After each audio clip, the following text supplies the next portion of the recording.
జగన్మోహన్ రెడ్డి గారు, ex CM అయినటువంటి జగన్మోహన్ రెడ్డి గారు ప్రతిపక్ష నాయకుడు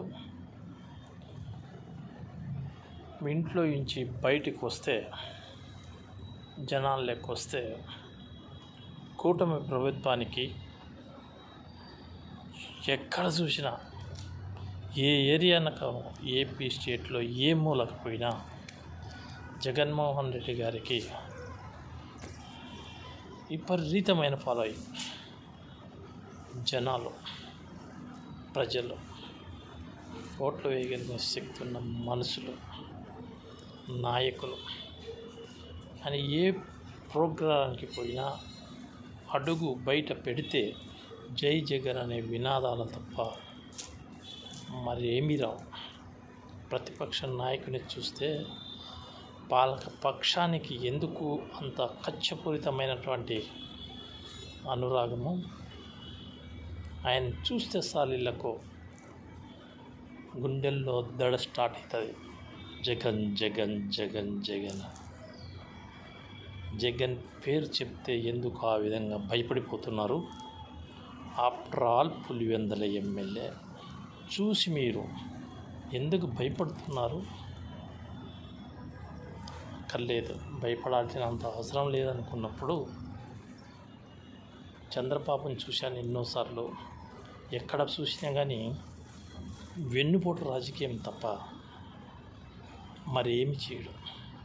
కానీ ఈసారి నేను మన గుంటూరులో చూశాను, అలాగే నెల్లూరులో చూశాను. నెల్లూరులో అయితే కొత్త పద్ధతి, ఆయన వెన్నుపోటుదారుడు అనే బిరుదు ఎప్పటి నుంచో ఉంది.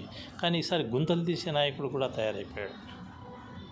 మూడోది ఎత్తుకుంటే, నెల్లూరులో జనాలను చూసి తట్టుకోలేక గుంతలు తోగి పోలీసుల్లో లాఠీ చార్జీలు చేయించి ఇష్టం వచ్చినట్టు ఎట్లా కొట్టినా కానీ జగన్మోహన్ రెడ్డిని చూడడానికి జనాలు విపరీతంగా వచ్చారు. లక్షల మంది, కనీసం ఒక 1 lakh అవ్వచ్చు. వాళ్ళని చూసి కూటమికి గుండెల్లో దబళ్ళు అని జగన్ జగన్ జగన్గా మారిపోయాయి. ఇంకా పోతే ఒక కొత్త పద్ధతి నేర్చుకున్నారు ఇప్పుడు. ఏంది? నెల్లూరు నెల్లూరులో జరిగినటువంటి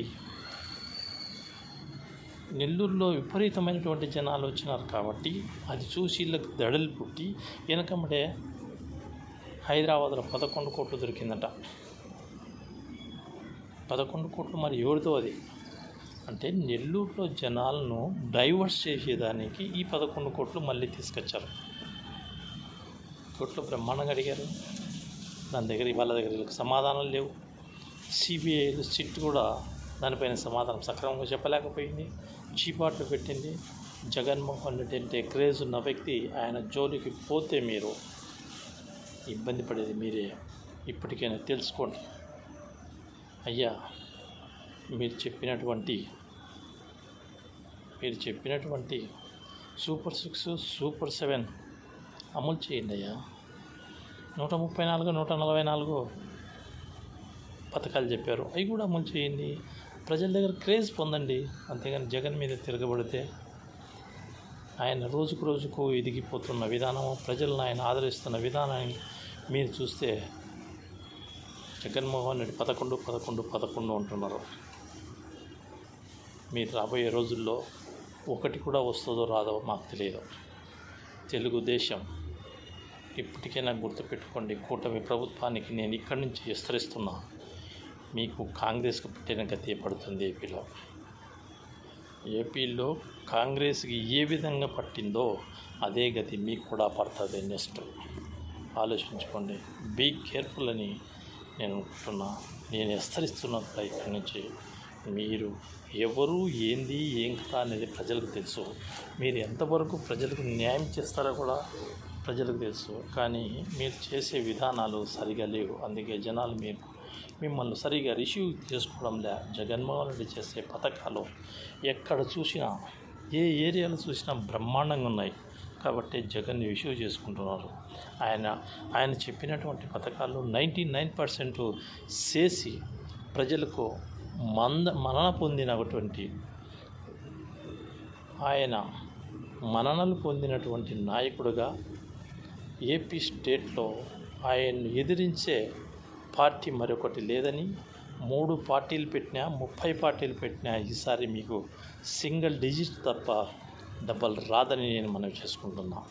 ఒకటే గుర్తుపెట్టుకోండి, జగన్మోహన్ రెడ్డితో పెట్టుకున్న కాంగ్రెస్ సర్వనాశనం అయిపోయింది ఏపీ స్టేట్లో. రేపు మీకు కూడా అదే గతి పడుతుంది. Be careful. ఇప్పటికైనా మీరు జనాలకు మేలు చేయండి, ప్రజలకు మేలు చేయండి. వాళ్ళ దగ్గర నుంచి మీరు ఫలితాలు పొందండి. కానీ జగన్మోహన్ రెడ్డి అరెస్ట్ చేస్తాను, లిక్కర్ స్కామ్ అని ఇంకొకటో ఏ స్కాముల్లో అయినా ఏం చేయాలనుకున్నా కానీ ప్రజలు ఊరుకుండరు. జగన్ పైన యాక్షన్ తీసుకుంటే ఇమీడియట్లీ మీకు యాక్షన్ తప్పదని మనం చేసుకుంటూ ధన్యవాదములు.